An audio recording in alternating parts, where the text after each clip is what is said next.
السلام علیکم۔ امید ہے آپ سب خیریت سے ہوں گے۔ میں جو ناول پڑھ رہی ہوں زرد موسم، راحت جبین نے لکھا ہے، اس کی ایپیسوڈ نمبر 13 ہے یہ۔ فیروز دین ڈاکیے نے چائے بنائی اور وہاں برآمدے میں دادا کے پاس بیٹھ کر چائے میں بسکٹ ڈبو ڈبو کر کھانے لگا۔ اس کی زبان تھی کہ رکتی نہ تھی، برسوں کا تجربہ تھا جو منہ سے بولتا۔ دادا اپنی ڈاک دیکھ رہے تھے۔ فیروز دین کی چائے ختم ہوئی تو دادا نے اسے اپنی ڈاک دی۔ فیروز دین الٹ پلٹ کر دیکھنے لگے۔ 4 لفافے تھے۔ ایک کسی نو آموز شاعر کے نام جس کی حال ہی میں پہلی کتاب منظر عام پر آئی تھی۔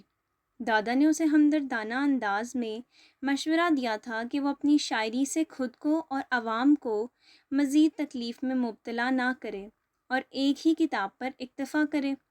دوسرا لفافہ ایم فل کی ایسی طالبہ کے نام تھا جس کی اقبال کی شاعری پر ریسرچ حال ہی میں منظر عام پر آئی تھی۔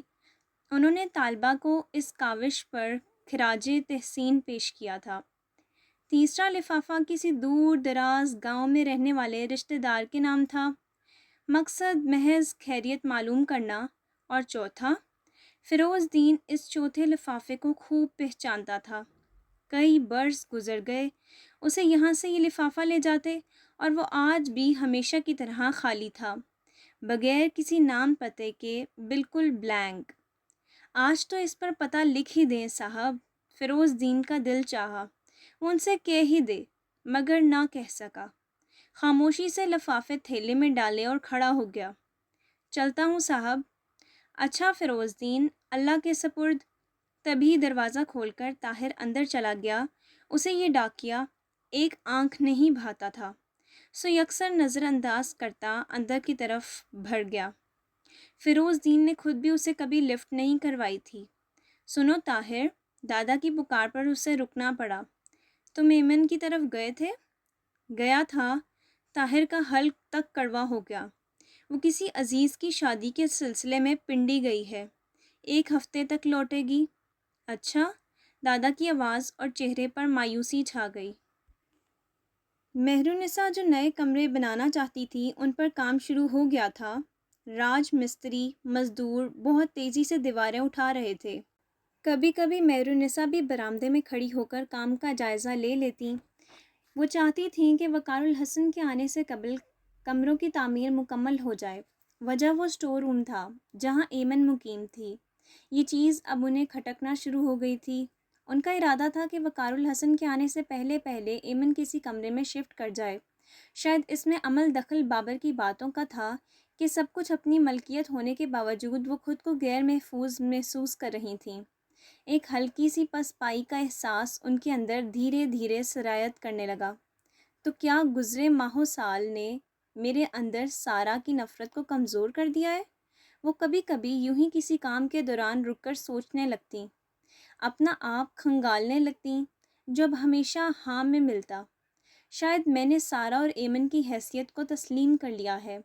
اسی تسلیم نے ایمن کے ساتھ اپنا رویہ بدلنے پر مجبور کر دیا تھا، لیکن وہ یہ نہیں جانتی تھی کہ ان کے رویے نے نفرت کا جو بیج معصوم ایمن کے دل میں بویا تھا وہ ایمن کے اندر جڑ پکڑ چکا ہے۔ وہ ان کے ہر عمل کو اسی تناظر میں دیکھنے کی عادی ہو گئی تھی۔ مومو اور جوجو نے طاہر محمود سے ٹیوشن پڑھنا شروع کر دی تھی۔ یہ خبر ایمن کے لیے اچھی نہ تھی۔ وہ بے چین ہو گئی۔ وہ ہر روز آئے گا؟ ایمن، چاہو تو تم بھی ٹیوشن شروع کر دو۔ بھنڈیاں دھوتی مہرالنساء نے سرسری سے انداز میں کہا، مگر وہ بدک گئی۔ مجھے ٹیوشن کی ضرورت نہیں، اس نے رکھائی سے جواب دیا۔ مرضی ہے تمہاری۔ ایمن کا جی چاہا وہ مہرالنساء سے کہے کہ وہ مومو اور جوجو کو ٹیوشن طاہر محمود سے مت پڑھوائیں، مگر چپ ہو گئی۔ چاہنے کے باوجود کچھ نہ کہہ سکی۔ وہ پوچھتی کیوں تو وہ کیا جواب دیتی، مگر جوجو سے کہے بغیر نہ رہ سکی۔ تمہیں ٹیوشن کے لیے یہی ماسٹر ملا ہے؟ ہیں؟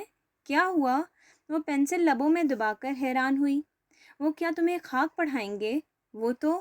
ایمن نے بے بسی سے جملہ ادھورا چھوڑا۔ اتنا اچھا تو پڑھاتے ہیں، پھر ان کی انگلش بھی بہت اچھی ہے، انگلش میں اتنی روانی سے گفتگو کرتے ہیں، پھر ان کی جنرل نالج… ہاں، جنرل نالج پڑھاتے پڑھاتے کچھ اور پڑھانا شروع کر دیں گے۔ ایمن تلخی سے گویا ہوئی۔ کچھ اور کیا؟ جوجو نے حیرت سے پوچھا۔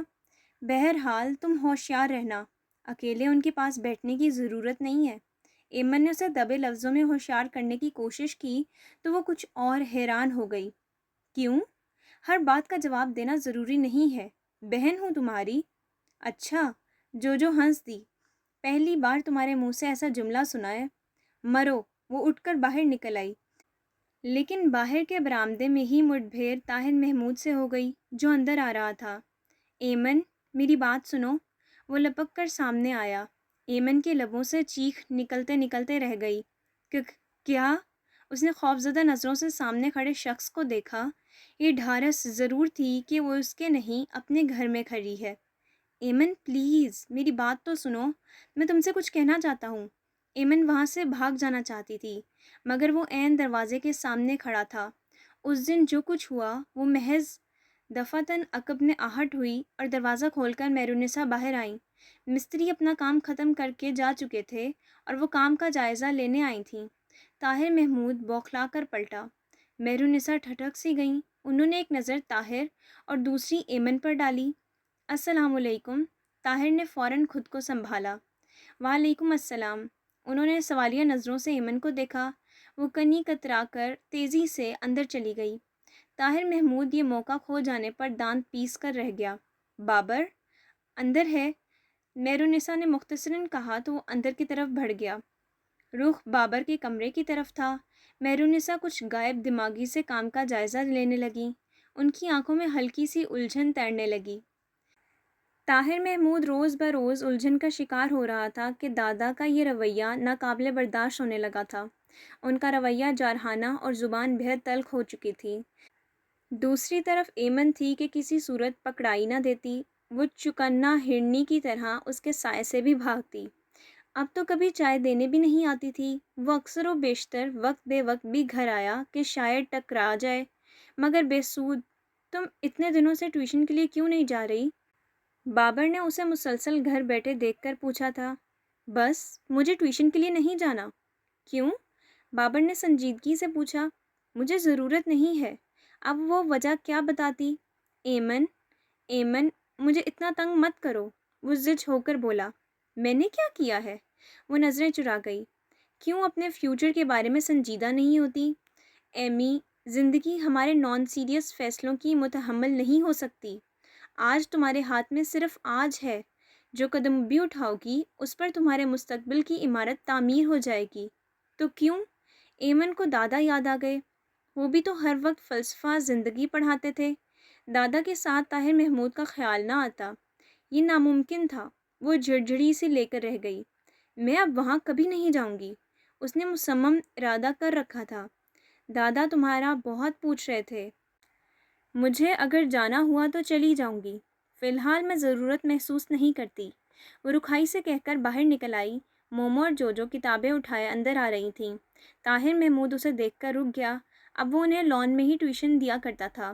اس نے جھک کر ٹیبل پر رکھے کسی فالتو کاغذ پر تیزی سے کچھ لکھا، پھر کاغذ پر خشک ٹہنی رکھ کر ایمن کو اشارہ کیا اور لمبے لمبے ڈگ بھرتا چلا گیا۔ ایمن اپنی جگہ حیران پریشان کھڑی کی کھڑی رہ گئی۔ کیوں دروازے میں اسٹیچو بن کر کھڑی ہو؟ راستہ تو دو، مومل نے جھنجھلا کر کہا تو ایمن ایک طرف ہو گئی۔ ان کے اندر جانے کے بعد وہ آہستگی سے چلتے ہوئے ٹیبل تک آئی۔ ہوا کاغذ کے اس ننھے سے ٹکڑے کو اڑانے کے لیے بے تاب تھی۔ ایمن نے ٹہنی ہٹائی اور کاغذ کا وہ ٹکڑا اٹھا لیا۔ ایمن، مجھے تمہارے گمشدہ بریسلٹ کے بارے میں بات کرنا ہے۔ گمشدہ بریسلٹ؟ وہ ہکا بکا رہ گئی۔ اسے یاد آیا پہلے بھی وہ اس حوالے سے بات کر چکا تھا۔ سر کو کیسے پتا میرے بریسلٹ کے بارے میں؟ وہ لج کر رہ گئی۔ ایمن، مہرالنساء کی آواز پر وہ اچھل پڑی اور کاغذ کو مروڑ کر دور پھینک دیا۔ جی؟ مائرہ کا فون ہے۔ مہرالنساء نے ایک سرسری نگاہ سے اس کی اس حرکت کو دیکھا۔ ایمن جلدی سے اندر کی طرف بڑھ گئی۔ مہرالنساء آہستگی سے آگے بڑھیں اور جھک کر مرا ترا کاغذ اٹھا لیا۔ نظریں تحریر پر پھسلیں، پیشانی پر لکیریں گہری ہو گئیں۔ ایمن اور طاہر محمود، ان کی کچھ سمجھ میں ہی نہیں آیا۔ ہاں، کبھی ایمن کے پاس ایک بریسلٹ تھا، وہ گم ہو گیا یا ایمن نے اتار کر رکھ دیا؟ مہرالنساء نے کبھی اس کے بارے میں کوئی سوال نہیں کیا تھا۔ مہرونسا نے کاغذ مروڑ کر دور پھینک دیا اور وہیں بیٹھ گئیں۔ ان کا ذہن تانے بانے بن کر ایک نئی کہانی بنا رہا تھا۔ حرام خوروں کے لیے لنگر کھانا نہیں کھول رکھا میں نے، 2 پیسے کی اوقات نہیں اور آ جاتے ہیں حلوے مانڈے کھانے۔ باوجود شدید غصے کے ان کے حلوے مانڈے پر طاہر محمود کو ہنسی آ گئی اور شامت اعمال انہوں نے دیکھ بھی لی۔ ہاں، بے غیرت ہو، غیرت والے ہوتے تو یہاں مفت کی کھا رہے ہوتے۔ بطول، بطول، کچن کو تالا لگا کر چابی مجھے دے کر جانا۔ ہاں ہاں، خزانے کو تالا لگا دو، بڈھا سانپ نگرانی کرے گا۔ وہ بے حد اطمینان سے گھونٹ گھونٹ کر کے چائے ختم کر رہا تھا۔ ڈس لوں گا کسی دن، انہوں نے آنکھیں نکالیں۔ ہاں ہاں، طاہر محمود پہلے ہنسا پھر قدرے ڈر کر بولا، ہاں ہاں، آپ کا ڈسا تو پانی بھی نہ مانگے۔ میرے کون سے گناہ کی پاداش میں تم میرے سر پر مسلط کیے گئے ہو؟ انہوں نے گویا سر پیٹ لیا۔ سوچ لیں، غور کریں، اتنے نیک تو نہیں ہیں آپ۔ اس نے خالی کپ سنک میں رکھا پھر بطول سے مخاطب ہوا جو ان کے معمول کے جھگڑے سے بے نیاز زور و شور سے برآمدے میں پوچھا لگا رہی تھی۔ لو لگا لو اس شاہی باورچی خانے کو تالا، ہم تو چلے۔ طاہر، طاہر، وہ کب آئے گی؟ ان کی تان پھر وہیں جا کر ٹوٹی۔ بس 1-2 دن میں آ جائے گی۔ وہ ہلکا سا مسکرایا۔ اس کے ذہن نے اس مسئلے کو ہینڈل کرنے کے لیے لائے عمل مرتب کر لیا تھا۔ سب سے پہلے جو کتابیں لے کر آئی تھی؟ چائے تو پلاؤ برجیس، اس نے بہت دنوں کے بعد فرمائش کی۔ ابھی لاتی ہوں سر۔ وہ کتابیں رکھ کر مڑی۔ سنو، ایمن کو بھیجنا، اس کی دوبارہ سے برین واشنگ کی ضرورت ہے۔ طاہر نے اس یقین سے کہا کہ وہ آ جائے گی۔ جو مسکرا دی۔ ابھی بھیجتی ہوں۔ طاہر بے تابی سے انتظار کرنے لگا۔ اسے یقین تھا بریسلیٹ والی بات سن کر وہ ضرور آئے گی، اور ذرا سی دیر میں وہ آ بھی گئی۔ بیٹھو۔ طاہر محمود کا لہجہ سنجیدہ اور انداز باوقار تھا۔ نہیں، وہ ڈری ہوئی تھی مگر خود کو بہادر ثابت کرنے کی کوشش کر رہی تھی۔ وہ دروازے کے قریب کرسی کی پشت تھامے کھڑی تھی۔ آپ بریسلیٹ کے بارے میں کیا جانتے ہیں؟ طاہر نے جیب میں ہاتھ ڈالا پھر ہتھیلی پھیلا دی۔ اس پر رکھے بریسلیٹ کو دیکھ کر ایمن کا دل اچھل کر حلق میں آ گیا۔ یہ طاہر محمود نے مٹھی بند کی اور ہاتھ دوبارہ جیب میں گھسا لیا۔ پلیز سر، یہ مجھے دے دیں، ایمن نے بے اختیار کہا۔ تمہیں ہی دینا ہے، تمہاری امانت ہے، لیکن اس نے دانستہ جملہ ادھورا چھوڑا۔ ایمن ٹکر ٹکر اس کی شکل دیکھنے لگی۔ ایمی، تم مجھے کیا سمجھتی ہو؟ طاہر کا لہجہ گمبھیر ہو گیا۔ ایمن اس سوال کا کیا جواب دیتی؟ سر جھکائے ناخن سے کرسی پر لکیریں کھینچتی رہی، پھر آہستگی سے گویا ہوئی۔ میں آپ کی بہت عزت کرتی تھی، اور اب وہ متذبذب سے اسے دیکھنے لگی۔ ایمی، تم معصوم بھی ہو اور بے وقوف بھی۔ تم نے ایک چیز اپنی طرف سے فرض کر لی۔ تم یہ سوچ بھی کیسے سکتی ہو کہ میرے جیسا شخص تمہارے ساتھ کوئی ایسی ویسی حرکت کر سکتا ہے؟ طاہر کا لہجہ سخت ہو گیا۔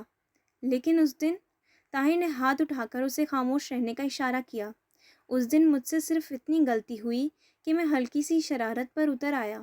شاید گھر پر اکیلا تھا، اپنے گھر، اپنے بہن بھائیوں کو یاد کرتے ہوئے یہ بھول گیا کہ میرا تمہارے ساتھ کوئی رشتہ نہیں۔ ایمی، میں صرف تمہیں تمہاری بریسلیٹ دینا چاہتا تھا، ورنہ میرا ارادہ برا نہیں تھا۔ میں نے آج تک تمہارے ساتھ کچھ برا کیا ہے ایمن؟ ہمیشہ تمہارا ساتھ دیا ہے، تمہارا حوصلہ بڑھایا ہے، تمہارے ایڈمیشن کے لیے کہاں کہاں دھکے کھائے ہیں، صرف اس لیے کہ تمہاری زندگی بن جائے، تم کسی سے پیچھے نہ رہو۔ اس کے بدلے کبھی تم سے کسی بھی قسم کی ڈیمانڈ کی؟ اور تم نے ایک لمحے کی شرارت پر کیا سوچ ڈالا؟ ایمن، مجھے خود سے شرم آنے لگی ہے۔ اس کا لہجہ اتنا یاسیت بھرا اور پشیمان سا تھا کہ ایک پل کو ایمن شرمندہ سی ہو گئی۔ واقعی طاہر نے زندگی کے ہر مشکل مرحلے پر اس کا ساتھ دیا تھا، بغیر کسی صلے اور لالچ کے۔ سر، آپ کو یہ بریسلیٹ کہاں سے ملا؟ کچھ سمجھ میں نہ آیا تو ایمن نے وہی سوال کیا جو کل سے اس کے ذہن میں کل بلا رہا تھا۔ تم اس طوفانی رات میں میرے گھر پر چھوڑ آئی تھی۔ ایمن نے شرمندہ سی ہو کر گردن جھکا دی۔ تمہیں مجھ پر اعتبار کرنا ہوگا ایمی، کیونکہ مجھے آئندہ بھی تمہارے کام آنا ہے۔ اور دادا کا کیا قصور ہے کہ تم انہیں چھوڑ آئی؟ کتنے دن ہو گئے انہوں نے ڈھنگ سے کچھ کھایا بھی نہیں، انہیں صرف تمہارا انتظار ہے۔ اس بوڑھے شخص سے کیسی ضد؟ وہ تو تمہیں بہت چاہتے ہیں، ان کے پاس جاؤ کہ تم ان کی روکھی پھیکی زندگی میں بہار کی اولین سات کی طرح داخل ہوئی ہو۔ خزاں زدہ موسم کے لیے یہ سات کیا اہمیت رکھتی ہے، تمہیں شاید اس کا اندازہ نہیں۔ کاش کہ تم ہماری کیفیت سمجھ سکو کہ تم ہمارے لیے کیا ہو۔ جب تک جو چائے بنا کر لائی وہ ایمن کی برین واشنگ کر چکا تھا۔ آئی ایم سوری سر، میں تو بس… ایمن کو واقعی لگا کہ وہ غلطی پر تھی۔ وہ عمر کے اس دور میں تھی جہاں لہجوں کے مصنوعی پن کھوجنے کے بجائے لفظوں کی خوش نمائی متاثر کرتی ہے۔ تم گھر آنا ایمن، میں کبھی اس وقت تمہیں گھر پر نہیں ملوں گا۔ جو آ گئی تھی، اس لیے وہ بغیر کوئی جواب دیے واپس مڑ گئی۔ اسے طاہر محمود کا لہجہ متاثر کر گیا تھا۔ اسے طاہر محمود کے ایک ایک لفظ پر اعتبار آ گیا تھا۔ وہ نہیں جانتی تھی کہ طاہر محمود پر اعتبار کر کے وہ اپنی زندگی کی بھیانک غلطی کرنے جا رہی ہے۔ طاہر محمود اس وقت ایمن کو کبھی گھر پر نہیں ملا۔ دادا نے اسے دیکھ کر منہ پھیر لیا اور درشٹی سے گویا ہوئے، تم چلی جاؤ یہاں سے۔ کیوں؟ وہ مسکرا دی۔ طاہر کی زبانی ان کی بے تابی کا حال سن چکی تھی۔ مجھے تمہاری ضرورت نہیں۔ انہوں نے رخ بدل لیا، لیکن اس نے عقب سے آ کر دونوں ہاتھ ان کے کندھوں پر رکھے۔ مجھے تو آپ کی ضرورت ہے، اسی لیے اتنے دنوں تک خبر بھی نہ لی۔ سر نے بتایا تو تھا میں شادی پر گئی تھی۔ طاہر نے ایمن کو بتا دیا تھا کہ اسے دادا سے کیا بہانہ کرنا ہے۔ بتا کر نہیں جا سکتی؟ بس اچانک ہی جانا پڑا۔ میں تم سے بات نہیں کرتا۔ وہ ننھے بچے کی طرح روٹھ گئے۔ دادا آئی ایم سوری۔ اس نے کندھوں پر ہلکا سا دباؤ ڈالا۔ وہ کچھ لمحے چپ رہے، پھر گردن موڑ کر اپنے کندھے پر رکھے ایمن کے ہاتھ کو دیکھا۔ ایمن جی، تم مجھے نانا کہا کرو۔ انہوں نے عجیب سی فرمائش کی۔ کیوں؟ ایمن حیران ہوئی۔ کیونکہ… انہوں نے ایک ٹھنڈی آہ کھینچ کر آنکھیں موند لیں، پھر بات بدل دی۔ بس میرا دل چاہتا ہے۔ دادا دل کی نہیں مانتے۔ ایمن کا لہجہ شریر ہوا۔ وہ مسکرا دیے۔ ہاں لیکن کبھی کبھی… دونوں کمرے تیار ہو گئے۔ مزدور مستری سامان سمیٹ کر چلے گئے تو مہرالنساء نے ملازمہ کو زائد پیسے دے کر صفائی ستھرائی بھی کروا لی۔ بالکل باہر کی سمت والے کمرے میں قیمتی اور خوبصورت کارپٹ بچھا کر ڈرائنگ روم کی شکل دے دی، ورنہ پہلے وہی کمرہ تھا جو مہمانوں کے لیے ڈرائنگ روم کی حیثیت رکھتا تھا، اور بابر کے لیے بیڈ روم اور اسٹڈی روم کی اور دوسرا کمرہ۔ ایمن اس کمرے کو اپنے لیے سیٹ کر لو، مہرالنساء نے کہا تو ایمن کی آنکھوں میں وہ لمحہ گھوم گیا جب اسے اس کے کمرے سے بے دخل کر دیا گیا تھا۔ مجھے ضرورت نہیں، میں جہاں ہوں ٹھیک ہوں، اس نے رکھائی سے انکار کر دیا۔ وہ کمرہ میں لے لیتا ہوں، ذرا آؤٹ سائڈر ہے، میرے والا ایمن لے لے، بابر نے اس کا اعتراض خاطر میں نہ لاتے ہوئے کہا۔ میں نے کہا نا مجھے ضرورت نہیں ہے۔ ایمن نے ایک بار پھر سختی سے انکار کیا۔ تم بالکل پاگل ہو۔ آج جب وہ یہ بات دادا کو بتا رہی تھی تو پاس بیٹھے طاہر محمود نے فوراً کہا۔ آج وہ بہت دنوں کے بعد گھر میں نظر آیا تھا۔ میری طبیعت ٹھیک نہیں۔ وہ کسل مندی سے ٹانگیں پھیلائے کرسی پر بیٹھا تھا۔ ایمن کے بغیر پوچھے اس نے بتایا۔ ایمن کو اس کی موجودگی سے کوئی فرق نہیں پڑا تھا کہ اتنے دنوں میں اس کا خوف زائل ہو چکا تھا۔ ایمن، وہ تمہارا گھر ہے، اس گھر پر تمہارا حق اتنا ہی ہے جتنا کہ مومو اور جو کا۔ یوں اپنے حق سے دستبرداری اچھی نہیں۔ مظلوم بن کر رہنے کی بجائے بہادر بن کر رہنا سیکھو۔ لیکن سر… ایمن نے کچھ کہنا چاہا لیکن طاہر نے درمیان میں ٹوک دیا۔ لیکن ویکن کچھ نہیں، تم اپنے کمرے میں شفٹ ہو رہی ہو۔ طاہر کا یہ دھونس بھرا حتمی سا لہجہ ایمن کو اچھا لگا۔ دادا نے اس درمیان کوئی دخل اندازی نہیں کی تھی، بس خاموشی سے کتاب کے صفحے پلٹتے رہے۔ آپ کیا کہتے ہیں نانا؟ ایمن نے ان کی فرمائش پر انہیں نانا کہنا شروع کر دیا تھا۔ طاہر ٹھیک کہتا ہے۔ شاید زندگی میں پہلی بار انہوں نے طاہر کی کسی بات سے اتفاق کیا تھا۔ طاہر نے تعجب سے انہیں دیکھا، پھر ہنس دیا۔ "A bundle of thanks Aiman وقار الحسن"۔ وہ کس لیے؟ ایمن نے حیرت سے طاہر کو دیکھا۔ وہ معنی خیزی سے مسکراتا رہا۔ دادا جزبوز ہو گئے، تبھی جھنجھلا کر بولے، تم کتاب کھولو۔ اگلے 2 دن میں بابر نئے کمرے میں شفٹ ہو گیا اور ایمن بابر کے کمرے میں۔ ہم تو وہ لوگ ہیں جو نہ کسی کے دستے شمار میں ہیں، نہ کسی کی نگاہ کے حصار میں ہیں، یوں جیسے کوئی ہو صدیوں کا بے انت سفر، صحرا صحرا پھرتا کوئی خاک بسر۔ کیا پوچھتے ہو کہ کون ہیں ہم تو جگنو بھی نہیں ہیں کہ کسی کی آنکھ میں چمکتے، کسی کو سنوارتے، ہم تو آنسو کی طرح ہیں، آنکھوں سے ٹپکے اور ڈوب گئے۔ محبت کی آس میں گھر سے نکلے اور بے سمت مسافت میں در بدر پھرتے ہوئے کسی بے نام شام کی نظر ہوئے۔ کتاب پر لکھے حروف کو ایمن نے کئی بار پڑھا۔ ذہن ان لفظوں کی گہرائی تک نہیں اتر سکا تھا، مگر دل نظم کے لہجے اور الفاظ سے بے طرح متاثر ہوا۔ اس نے نظم کو کئی بار پڑھا، پھر رسالے پر سر رکھ کر باہر جھانکنے لگی۔ باہر بے کیف، اداس اور دھوپ بھری دوپہر تھی، جس کے خاموش سینے پر کبھی کبھار مختلف پرندوں کی آوازیں شگاف ڈالتی تھیں۔ ہوا چلی اور کمرے کے فرش پر گلابی پشمردہ پھول بکھر گئے۔ وہ میز پر سر رکھے بہت دیر تک ان بکھرے پھولوں کو دیکھتی اور سوچتی رہی۔ دل عجیب یاسیت کا شکار ہونے لگا۔ آج ایک بیزار اور بے کیف دن تھا۔ اس نے آدھے گزرے دن کا تجزیہ کرنے کے بعد فیصلہ کیا۔ گھر میں بلا کی خاموشی تھی۔ مومو اور جوجو کالج سے آ کر سو گئی تھیں۔ میرونیسا اگر کسی کام میں مصروف تھی بھی تو آواز یہاں تک نہ آتی تھی کہ یہ کمرہ باقی گھر سے ذرا الگ تھلگ تھا۔ اس کے دھیان میں عفان کی شوخ آواز گونجنے لگی۔ بہت دنوں سے نہ تو مائرہ سے بات ہوئی، نہ ہی ادھر کی کوئی خیر خبر مل سکی۔ کیا وہ واقعی مجھے چاہتا ہے؟ دل ہولے ہولے مسکرانے لگا۔ لیکن وہ بہت برا ہے، روب جماتا ہے۔ پگلی، یہ تو اس کا سٹائل ہے، دل نے جھڑکا۔ اس کا اظہار ہے، تمہیں اپنی ملکیت جو سمجھتا ہے۔ لیکن میں اس کی ملکیت نہیں ہوں، دل نے احتجاج کیا۔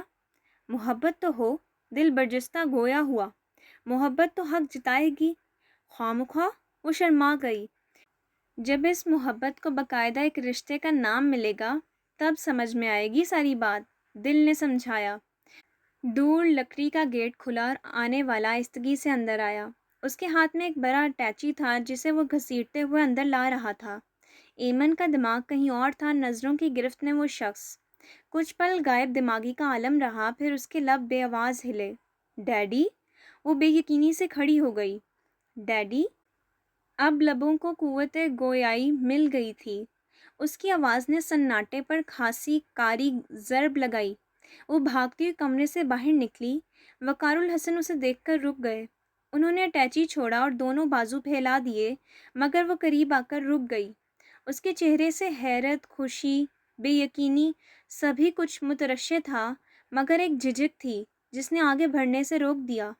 ڈیڈی، آپ؟ وقار الحسن نے بازو پھیلا کر اسے ساتھ لگایا اور پیشانی پر بوسہ ثبت کر دیا۔ ایمن آپ دیدہ ہو گئی۔ اسے اس آخری بوسے جو وقار الحسن نے وقت رخصت اس کی پیشانی پر ثبت کیا تھا اور آمد کے اس پہلے بوسے میں کوئی فرق محسوس نہ ہوا۔ ایمن، تم کتنی بڑی ہو گئی ہو؟ آپ بغیر بتائے آ گئے۔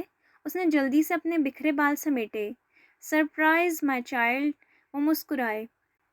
ایمن نے دیکھا ان کی آنکھوں کے گرد حلقے بہت گہرے ہو گئے تھے اور وہ کچھ کمزور بھی لگ رہے تھے، اور اس نے کہہ بھی دیا، ساری باتیں یہیں کر لو گی؟ وقار الحسن مسکرائے، پھر جھک کر اٹیچی اٹھانے لگے۔ سوری، اندر چلیں؟ سب لوگ سو رہے ہیں۔ پتہ نہیں، میں تو اپنے کمرے میں تھی، ایمن نے بتایا۔ وقار الحسن نے ایک سرسری نگاہ نئے بنے ہوئے کمروں پر ڈالی، پھر اندر کی طرف بڑھ گئے۔ ایمی؟ جوجو کی آنکھوں میں حیرت ہی حیرت تھی۔ کیا ہوا؟ اپنے لیے سلائس گرم کر رہی تھی۔ ہاف فرائی انڈا ایک طرف پلیٹ میں پڑا تھا۔ جوجو کے لیے باعث حیرت ہاف فرائی انڈا نہیں بلکہ اس کا یونیفارم تھا۔ تم کالج جا رہی ہو؟ ہاں۔ اس نے سلائس بھی پلیٹ میں رکھے اور ٹیبل تک آ گئی۔ تم آج بھی کالج جا رہی ہو؟ جوجو نے زور دے کر کہا۔ آج کچھ خاص بات ہو گئی ہے کیا؟ ایمی، ڈیڈی آئے ہیں۔ جوجو کو اس کی دماغی حالت پر شبہ ہونے لگا۔ اوہ ہاں، اس نے یوں پوز کیا گویا ابھی ابھی یاد آیا ہو۔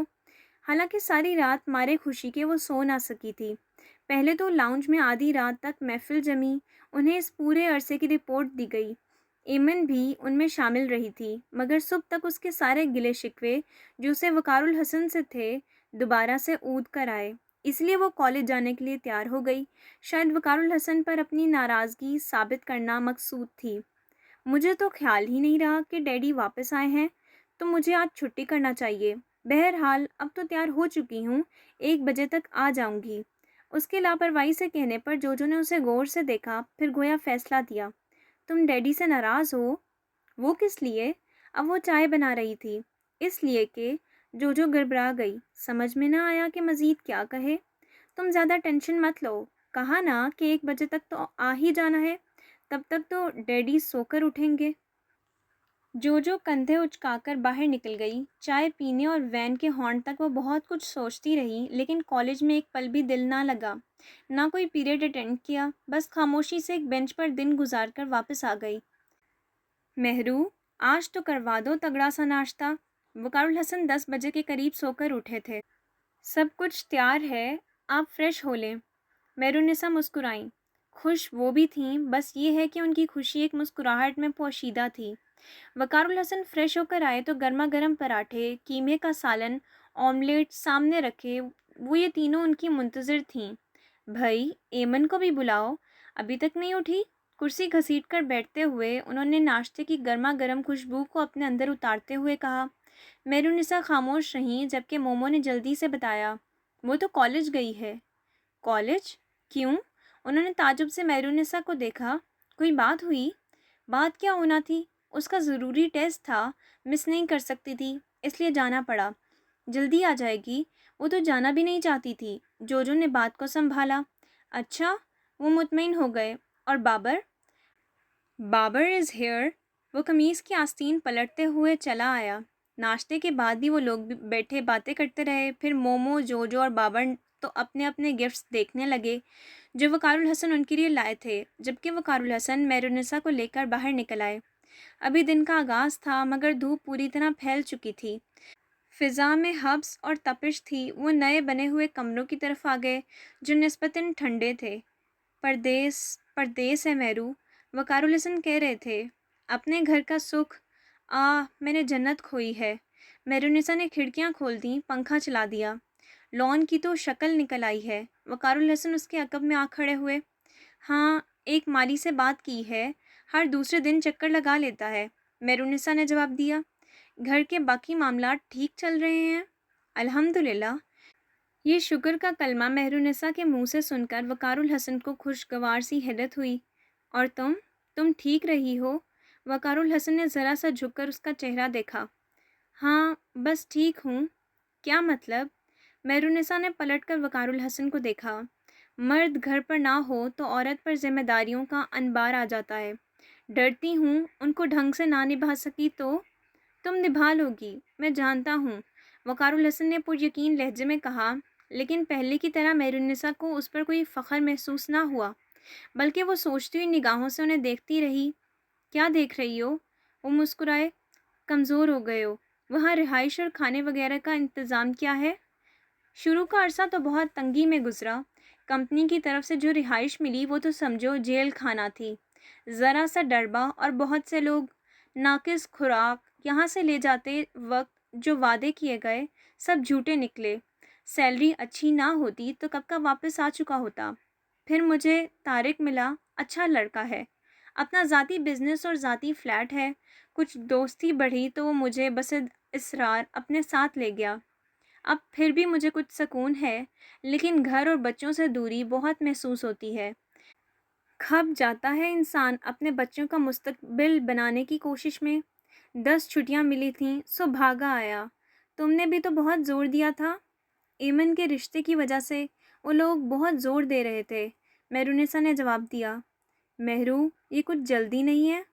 یہی عمر ہے، بات طے ہو جائے تو شادی 2 سال رک کر دیں گے۔ لیکن مومل بڑی ہے، وہ متذبذب تھے۔ مومل کے نصیب مومل کے ساتھ، ان لوگوں نے ایمن کو پسند کیا ہے، کچھ ایمن کا جھکاؤ بھی ہے۔ ایمن کا جھکاؤ؟ وہ چونکے۔ ایمن شروع سے مائرہ کے گھر سے بہت اٹیچ رہی ہے، مہرالنساء مبہم انداز میں بولیں، اور وہ مائرہ کا ہونے والا دیور ہے۔ ان لوگوں سے ملتے ہیں، پھر کوئی فیصلہ کریں گے۔ اچھا، دوپہر میں کیا لیں گے؟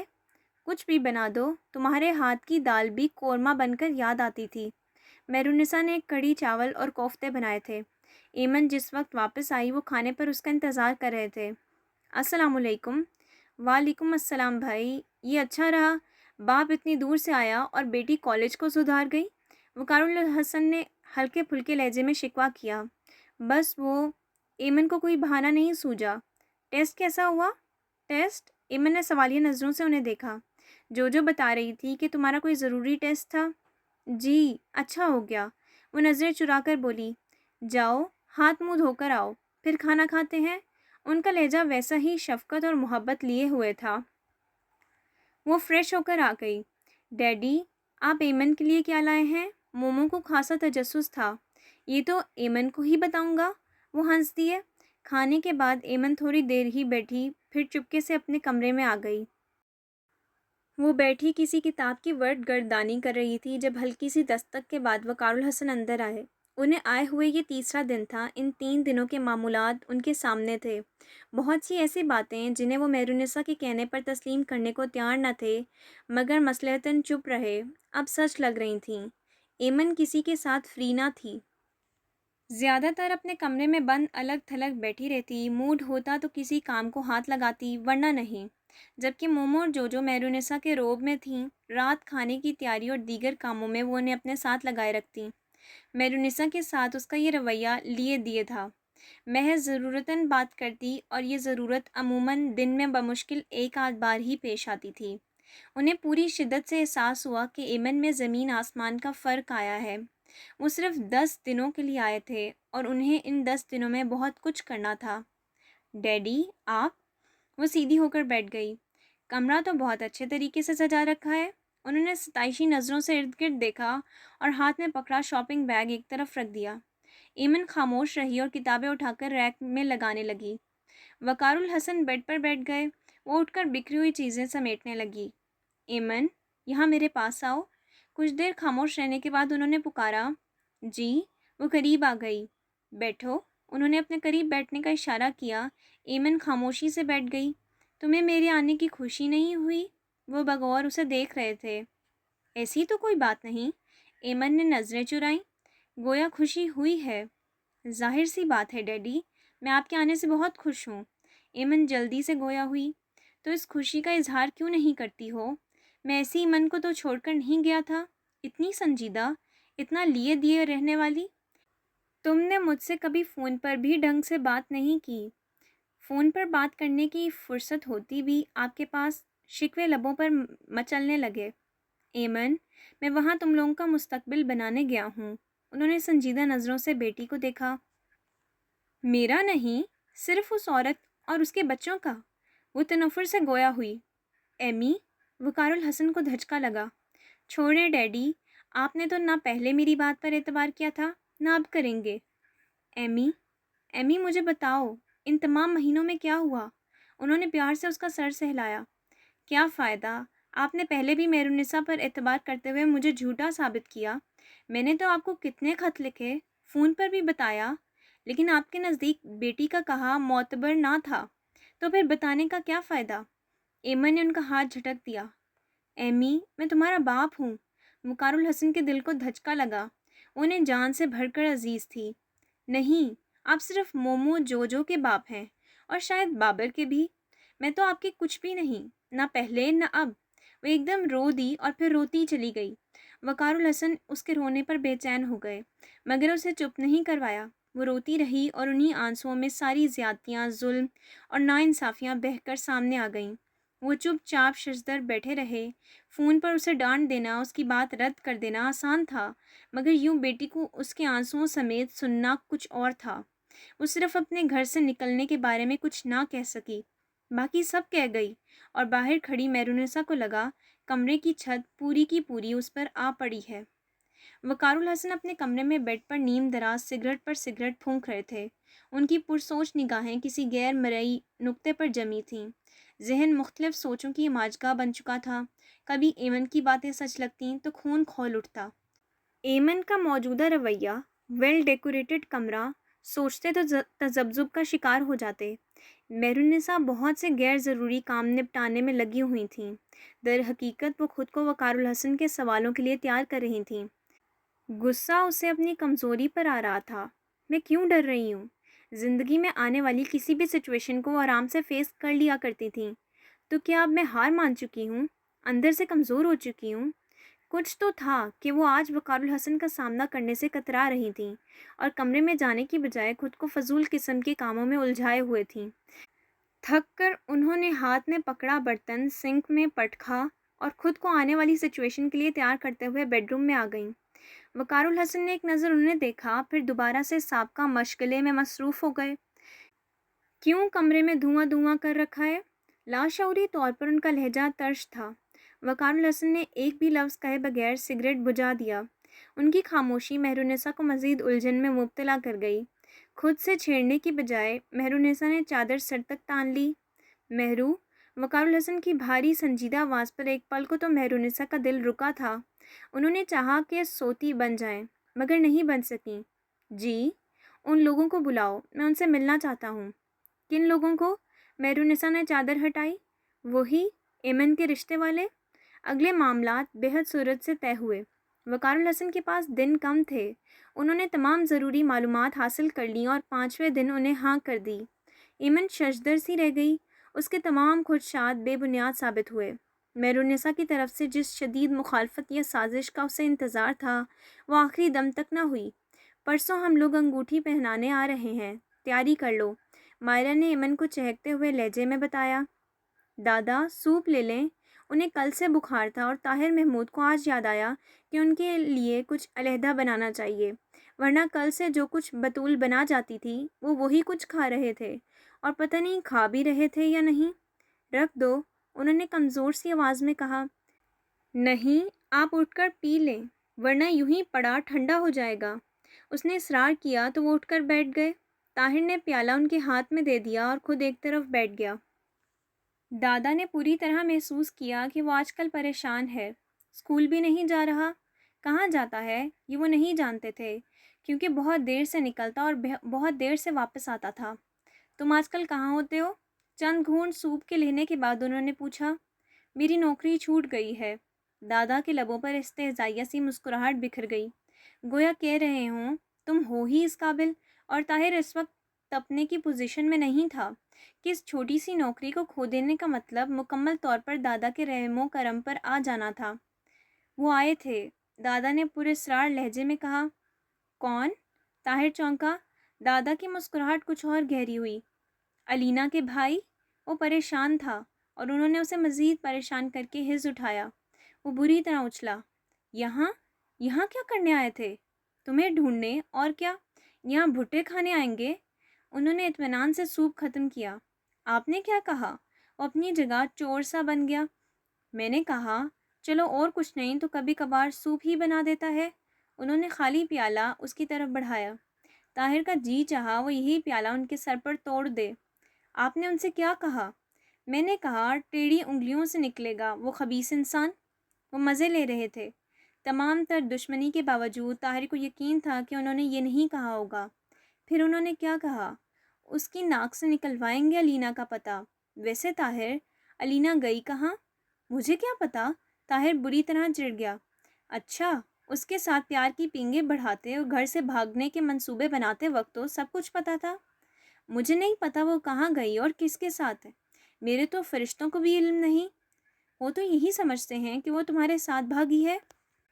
اور آپ کیا سمجھتے ہیں؟ وہ چبا چبا کر گویا ہوا۔ ہو سکتا ہے وہ خالی ہاتھ آ گئی ہو اور تم اسے کہیں راستے پر ہی چھوڑ آئے ہو۔ آخر ہو تو تم لالچی انسان، دادا نے بڑے اطمینان سے کہا اور وہ بھڑک اٹھا۔ آپ کون ہوتے ہیں میرے بارے میں ایسی رائے دینے والے؟ دادا ہوں تمہارا، لڑکے دادا۔ ایسے دادا کو تو چوک پر کھڑا کر کے گولی مار دینی چاہیے۔ دادا نے دل کھول کر اس جملے پر داد دی، پھر ہنسی روک کر پوچھنے لگے، اور تم جیسے پوتے کو؟ اسے دشمنوں کے حوالے کر کے چین کی بنسی بجانی چاہیے، طاہر نے جل کر کہا۔ ہاں ہاں، وہ پھر سے ہنسنے لگے۔ دادا میں جا رہا ہوں، اگر وہ لوگ آئیں تو انہیں بتا دیجیے گا کہ میں سامنے والے پارک کے کونے والے بینچ پر بیٹھا ہوں۔ طاہر زچ ہو کر کھڑا ہو گیا۔ خیر، ایسا ظالم دادا بھی نہیں ہوں میں نے ان سے کہا میں کسی طاہر کو نہیں جانتا، اور نہ یہاں کوئی طاہر رہتا ہے۔ جس طاہر کو میں جانتا ہوں اگر وہ انہیں کبھی ملے تو بے شک اسے چوک پر کھڑا کر کے گولی مار دیں۔ انہوں نے اسی کا جملہ اسی کو لوٹا کر بات ختم کی تو طاہر محمود نے سکون کا سانس لیا۔ بہرحال تم محتاط رہنا، لیکن سنو، اب نوکری کا کیا کرو گے؟ پتہ نہیں۔ تبھی ایمن چلی آئی۔ اس کی ٹیوشن کا ٹائم ہو گیا تھا مگر وہ بغیر کتابوں کے آئی تھی۔ سی گرین سوٹ میں وہ اتنی فریش اور کھلی کھلی سی لگ رہی تھی کہ طاہر وہیں رک گیا۔ دادا میں چھٹی لینے آئی ہوں۔ دادا کے استفسار پر ایمن نے کہا، کیوں؟ وہ اسے ذرا سا جھجک کر طاہر کو دیکھا، پھر سرگوشی میں گویا ہوئی، کل میری منگنی ہے۔ ہیں؟ دادا چونکے پھر خفگی سے گویا ہوئے، منگنی کل ہے اور چھٹی آج مانگ رہی ہو؟ تیاری بھی تو کرنا ہے۔ کس کے ساتھ؟ سوال طاہر نے کیا تھا۔ وہ میری فرینڈ مائرہ ہے نا، اس کے، ایمن نے دھیرے سے بتایا۔ وہ جس کے ساتھ تم اس دن واپس آ رہی تھی؟ طاہر نے پوچھا۔ آپ کو یاد ہے؟ ایمن کو خوشگوار حیرت ہوئی۔ وہ کسی گہری سوچ میں ڈوب گیا۔ نانا آپ آئیں گے؟ میں دراصل آپ ہی کو انوائٹ کرنے آئی تھی۔ رشتہ تمہارے والدین نے طے کیا ہے؟ انہوں نے ایمن کی بات نظر انداز کرتے ہوئے پوچھا۔ جی ہاں۔ اچھی بات ہے۔ وہ کہیں کھو سے گئے۔ والدین کی رضا سے رخصت ہونے والی بچیاں ہمیشہ ان کی دعاؤں کے حصار میں رہتی ہیں، اور جو ان کی رضا سے رخصت نہیں ہوتی۔ ایمن کے دل میں چبھن ہوئی۔ اسے اپنی ماں یاد آ گئی تھی۔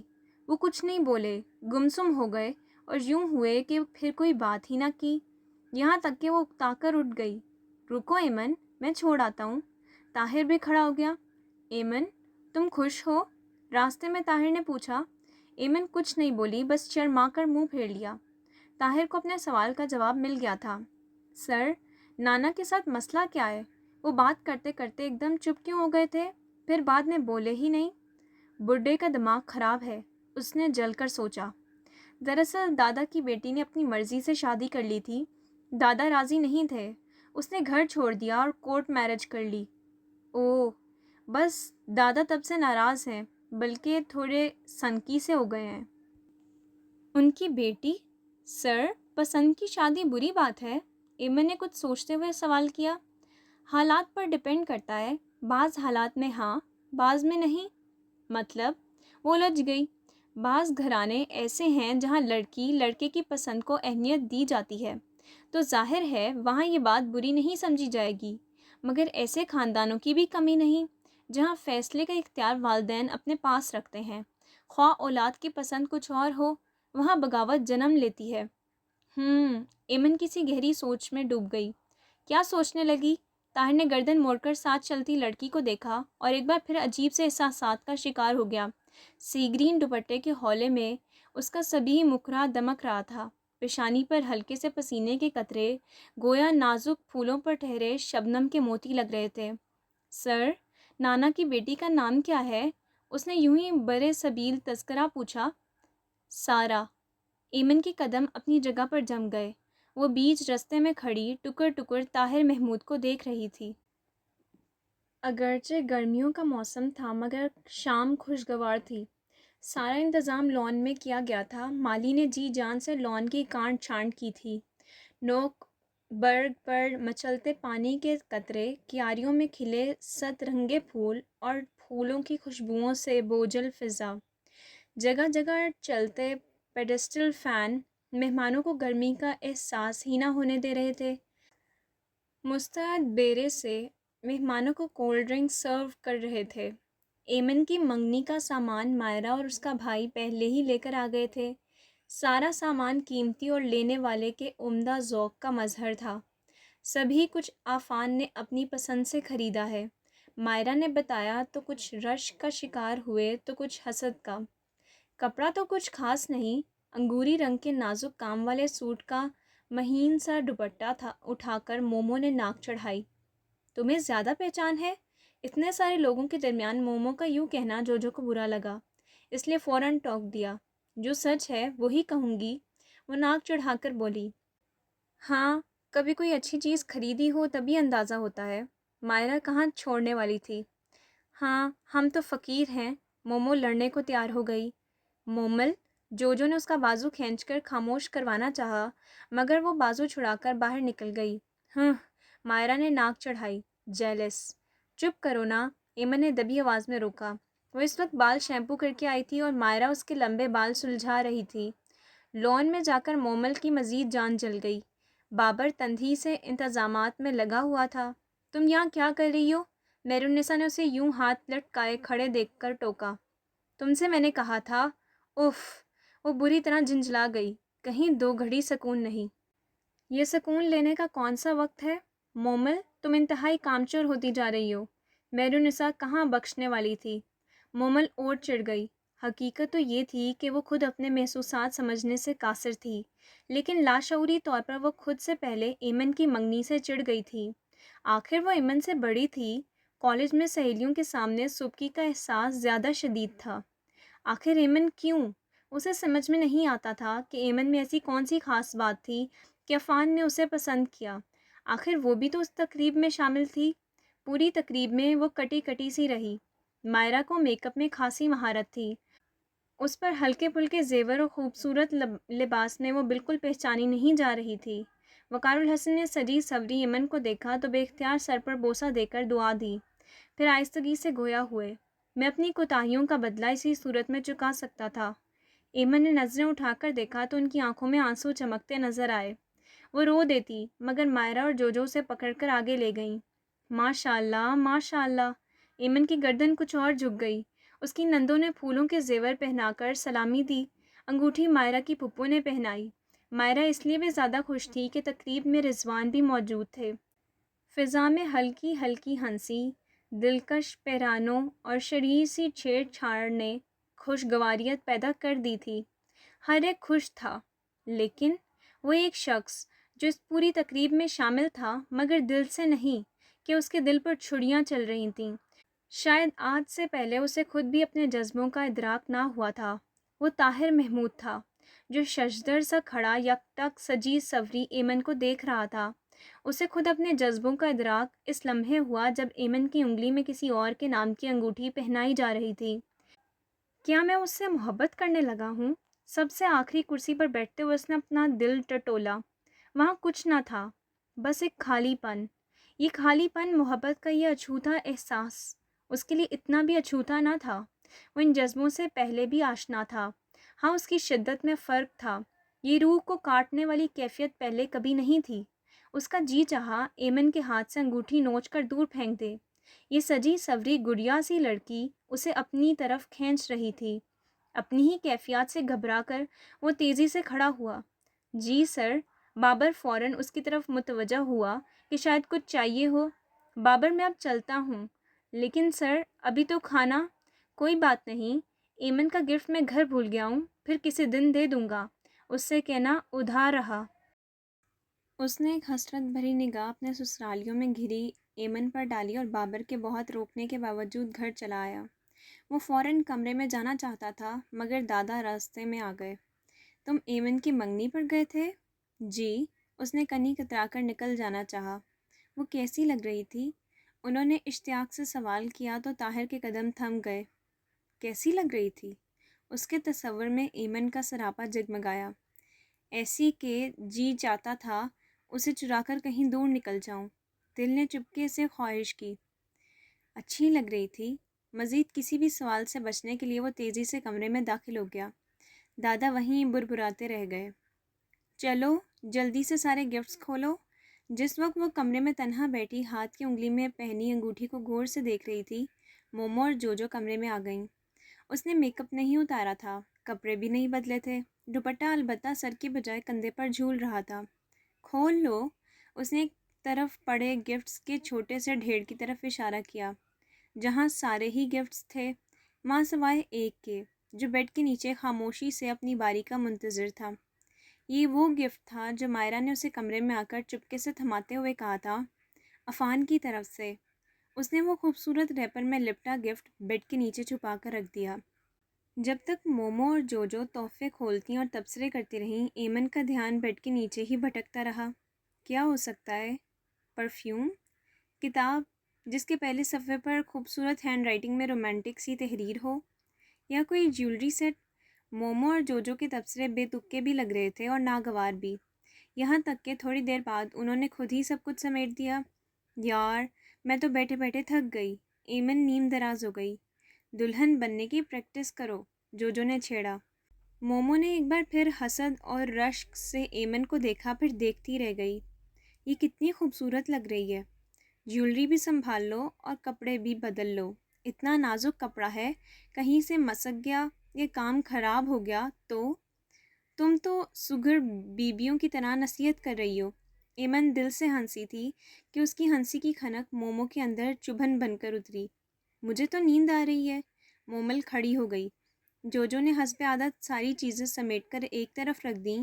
ان کے جانے کے بعد ایمن نے جھک کر بیڈ کے نیچے سے وہ گفٹ نکالا اور آہستہ آہستہ اس کا ریپر کھولنے لگی۔ پھر اندر سے نکلے موبائل فون کو دیکھ کر حیران رہ گئی۔ اس نے موبائل کو الٹ پلٹ کر دیکھا، پھر تھوڑی سی تگ و دو سے آن کرنے میں کامیاب ہو گئی۔ موبائل کی چھوٹی سی اسکرین پر ایمن کی تصویر جگمگا رہی تھی، لیکن وہ تنہا نہیں تھی۔ پیچھے ایک چھوٹی سی تصویر میں عفان مسکرا رہا تھا اور اس کی شریر سی مسکراہٹ گویا اسے جتا رہی تھی۔ دیکھو تمہیں پا لیا نا۔ ایمن نے گھبرا کر موبائل تکیے کے نیچے گھسا دیا اور خود تکیے پر سر رکھ کر لیٹ گئی۔ جس وقت وہ خوابوں کی روب پہلی زمین پر پہلا قدم رکھ رہی تھی، تکیے کے نیچے موبائل کی بیپ نے سارے خواب درہم برہم کر دیے۔ پٹ سے آنکھیں کھولتے ہوئے ایمن نے سینے پر ہاتھ رکھا۔ دل تیزی سے دھڑک رہا تھا اور بیپ تھی کہ بند ہونے کا نام نہیں لیتی تھی۔ ایمن نے کروٹ بدلی، تکیے کے نیچے ہاتھ گھسا کر موبائل نکالا۔ اس پر جگمگاتا نمبر نامعلوم تھا، لیکن وہ جانتی تھی کہ فون کس کا ہے۔ ہیلو؟ ایمن کے منہ سے بمشکل آواز نکلی۔ تم سو رہی تھی؟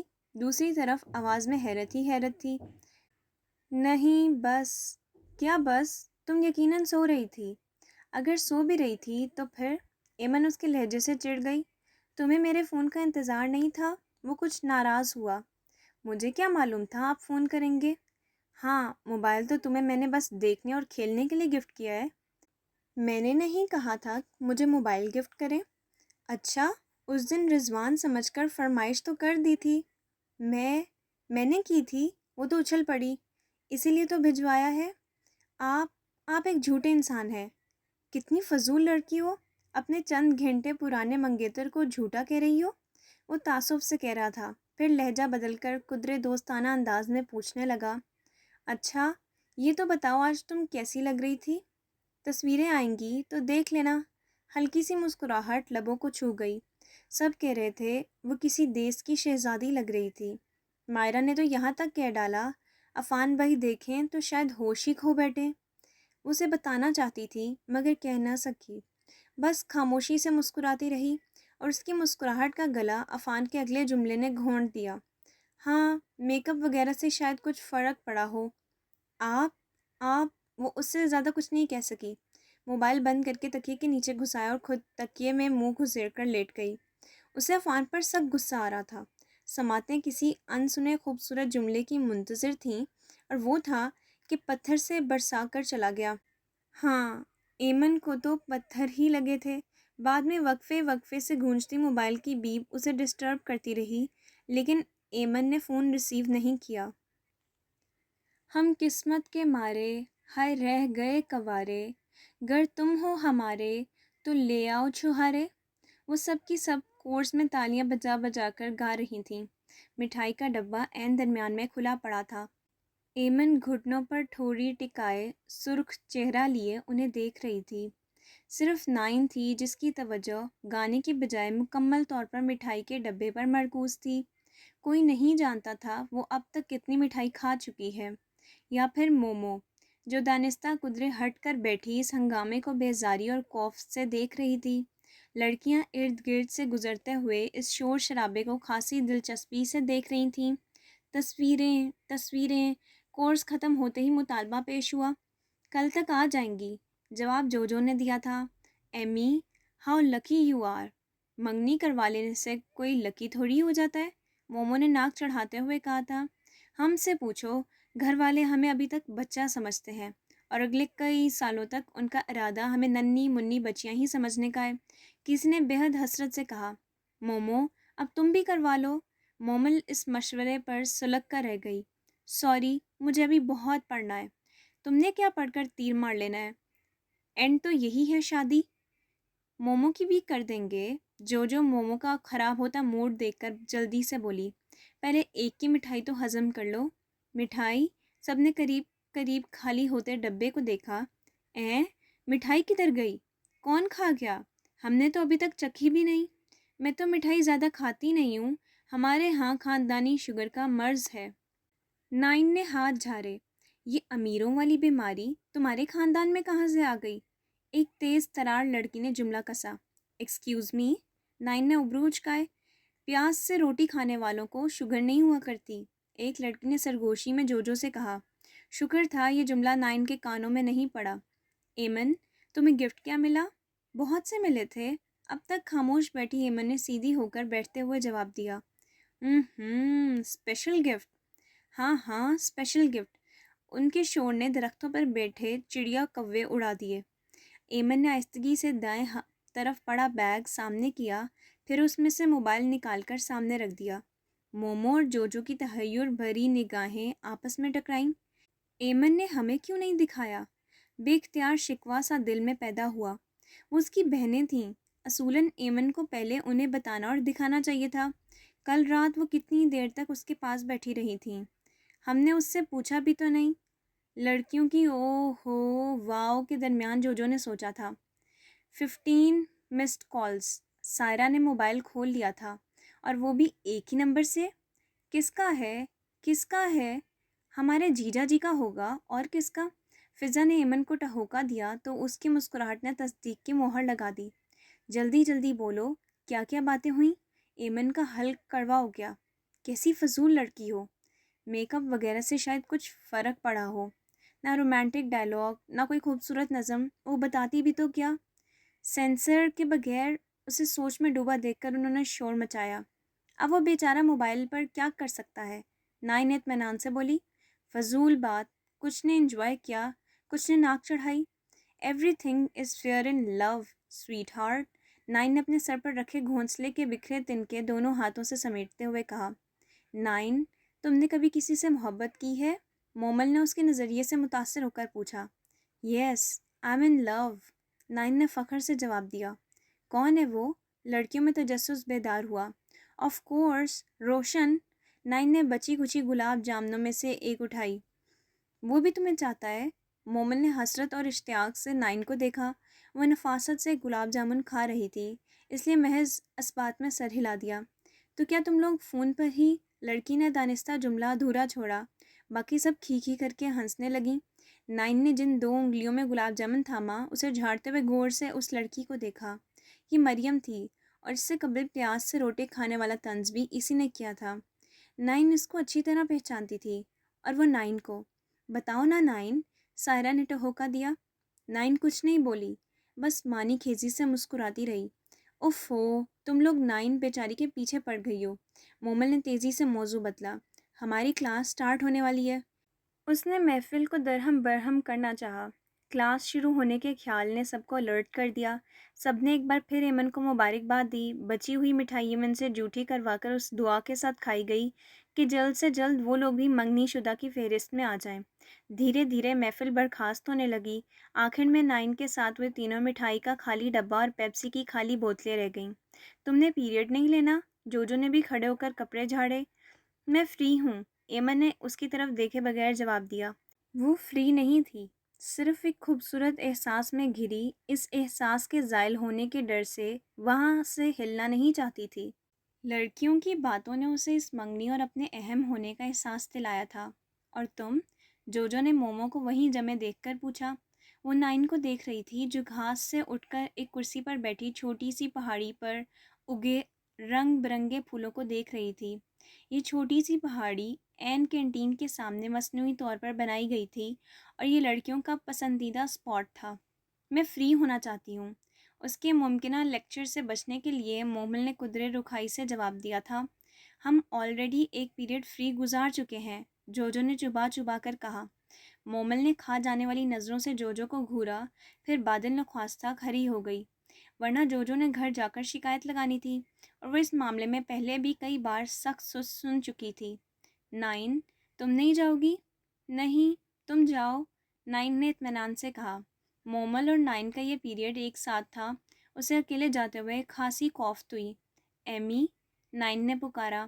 وہ جو گھٹنوں پر ٹھوڑی ٹکائے گھاس کے تنکے نوچ رہی تھی، چونک کر دیکھنے لگی۔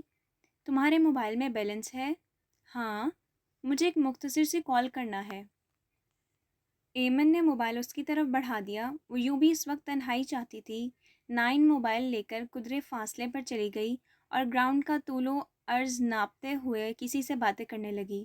یہ مختصر کال کتنی مختصر تھی، اس کا اندازہ خوبصورت خیالات کے جمگھٹے میں گھری ایمن کو نہ ہوا۔ یہ ٹھیک ہے کہ اس نے مجھ سے اچھی طرح بات نہیں کی، لیکن سب مجھ پر رشک کر رہی ہیں اور ان کی تصویر دیکھ کر تو مزید کریں گی۔ تھینکس ایمی۔ نائن نے موبائل بند کر کے اس کی طرف بڑھایا، جسے ایمن نے بے خیالی میں تھام لیا۔ نائن کے جانے کے بعد یوں ہی موبائل کھولا۔ لاسٹ کال کاسٹ دیکھ کر ہاتھوں کے طوطے اڑ گئے۔ بیلنس 0 تھا۔ اللہ تمہیں سمجھے نائن۔ وہ دانت پیس کر رہ گئی۔ نائن کو مریم اور مومل فزکس روم کے سامنے کوریڈور میں مل گئی تھیں۔ کیا ہوا؟ مس نہیں آئیں، مومل نے خوش ہو کر بتایا۔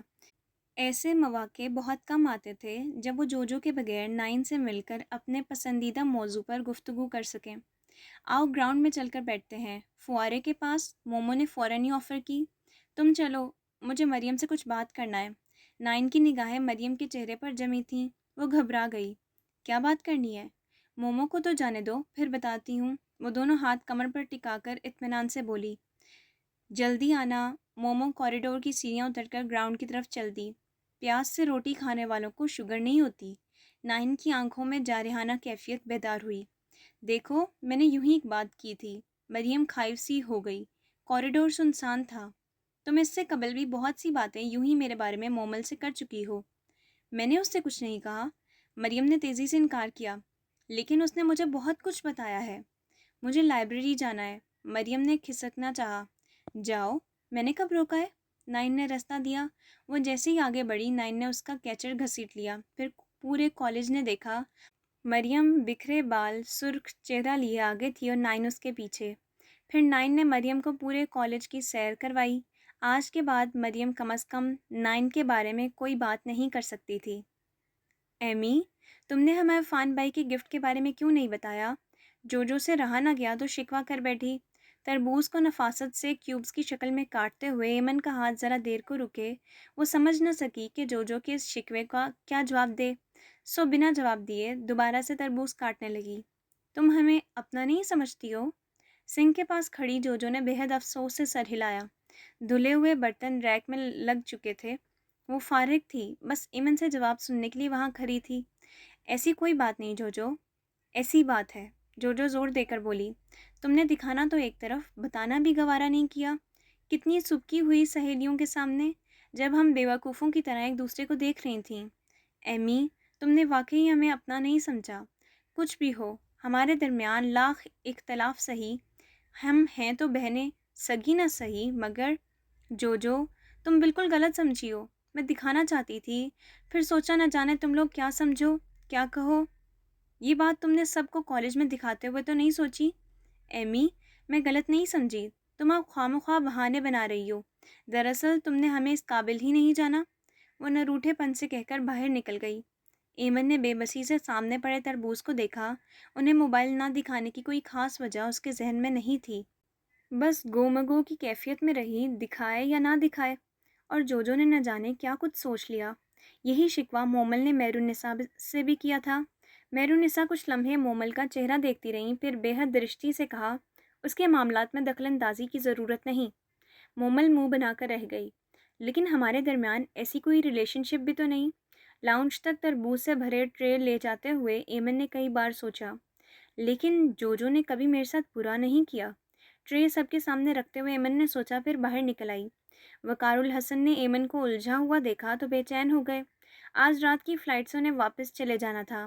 ان کی چھٹی ختم ہو گئی تھی اور کمپنی کی طرف سے وہ فوری واپسی کا فون بھی وصول کر چکے تھے۔ ان تمام دنوں میں وہ مہرالنساء کے رویے کا بغور جائزہ لیتے رہے۔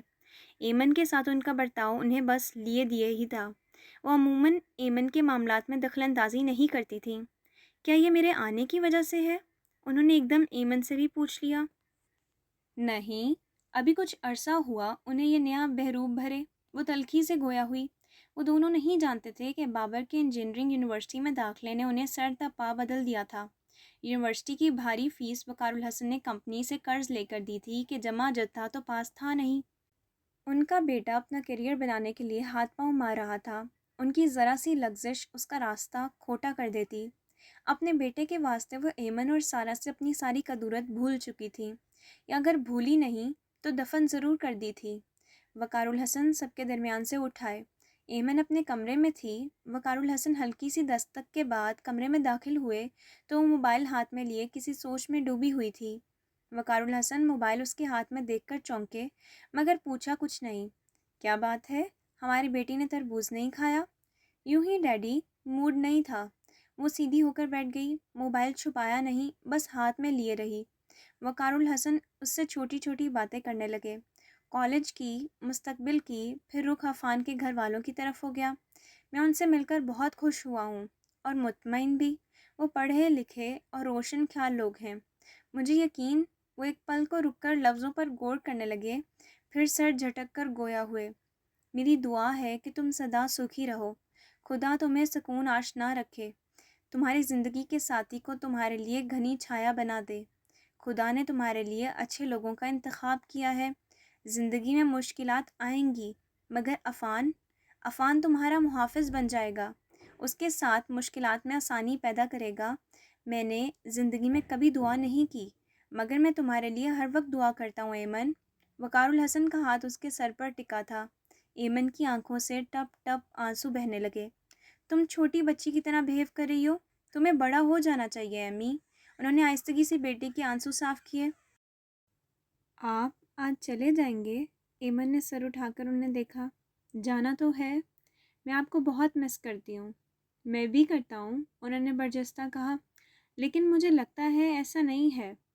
ایمن، تم اب ننھی سی بچی نہیں ہو کہ میں تمہیں کندھے پر بٹھا کر آئس کریم کھلانے لے جاؤں۔ والدین کی محبت لفظوں کی محتاج نہیں ہوتی، رویے کی تو ہوتی ہے نا؟ ہاں، انہوں نے اعتراف کیا۔